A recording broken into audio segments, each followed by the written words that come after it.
It was a warm summer night when 12-year-old Mia and her best friend Oliver found themselves caught up in the most bizarre adventure of their lives. The two had just finished a late-night movie marathon in Mia's backyard, the kind where you stuff your face with popcorn and stay up way too late. Mia was about to head inside when Oliver nudged her. "Did you hear that?" "Hear what?" she asked, yawning. "There," he whispered, pointing toward the woods behind her house. A faint jingling sound floated through the air, like bells carried on the breeze. The woods were dense and dark, usually pretty peaceful. But tonight, something was different. "Let's check it out," Oliver said, his eyes gleaming with curiosity. "Are you crazy?" Mia shook her head, trying to sound tough, but there was a spark of excitement in her chest. "It's midnight, Ollie." "There could be, I don't know, bears." "Bears don't jingle," Oliver grinned. "Come on, you're not scared, are you?" That did it. Mia wasn't about to let Oliver think she was scared, so she grabbed her flashlight and marched into the woods. They followed the strange sound as it grew louder, and after about 5 minutes, they stumbled upon something that made both of their jaws drop. A market. Not just any market, an enormous, glowing market, bustling with activity right in the middle of the forest. There were tents of every color imaginable, each one shimmering with lights that flickered like stars. Vendors with peculiar hats sold things Mia had never seen before.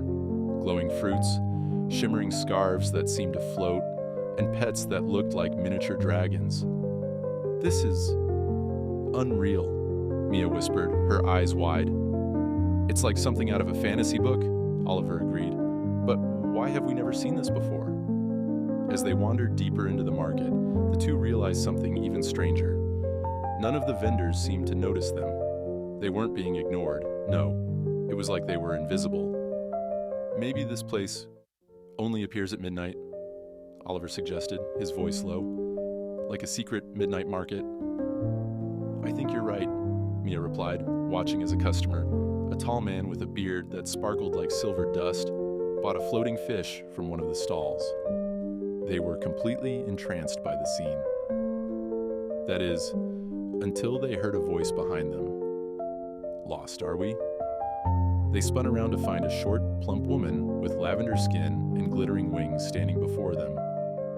She was wearing an apron with dozens of tiny pockets, each filled with colorful trinkets. Mia started, glancing at Oliver. "We didn't mean to." No worries, the woman said, waving her hand dismissively.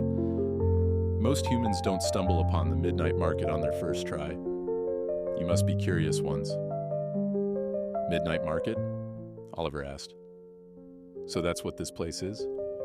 The woman nodded, a smile tugging at her lips. "It only appears at midnight, once every 100 years. Consider yourselves lucky. Few ever find it." "Why can't anyone see us?" Mia asked. "Oh, the market doesn't interact with humans unless they've been invited." The woman winked. "But you two are special.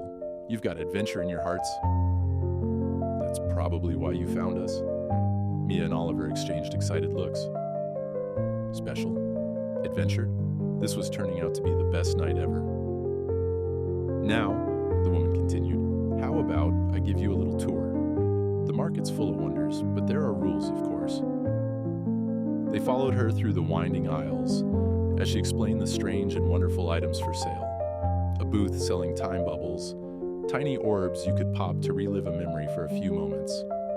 Another selling shape-shifting pets that would change based on your mood. And then, the woman stopped in front of a small, unassuming stall. "This," she said with a twinkle in her eye, "is the most important booth in the entire market." It didn't look like much. There was only a single box on the table, and an old man with twinkling eyes sitting behind it. Mia raised an eyebrow. "What's in the box?" The old man smiled mysteriously.